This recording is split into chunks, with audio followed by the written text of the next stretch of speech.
Кудайдын чакырыгы 4-май.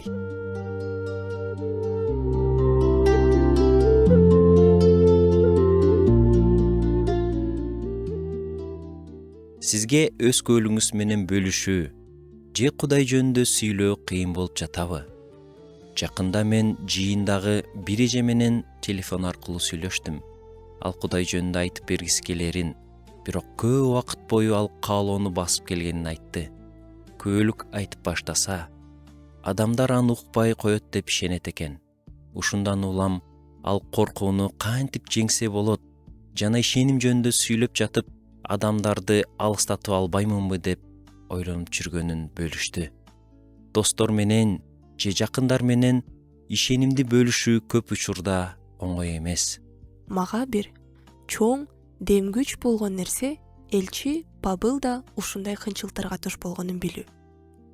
Жаш кабарды аябай тараткан адам да колдоого муктаж болгонун түшүнүү мен үчүн чындап жеңилдик.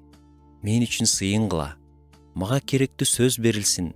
Жакшы кабардын сырын кайраттуулук менен ачык жарыялагандай болоюн деп суранган ал. Бул жерде Павылдын кыскача тилеги мындай: Кудай мүмкүнчүлүк берсин деп сыйынгыла. Ошол мүмкүнчүлүк менен бирге туура сөздөрдү да берсин деп сыйынгыла.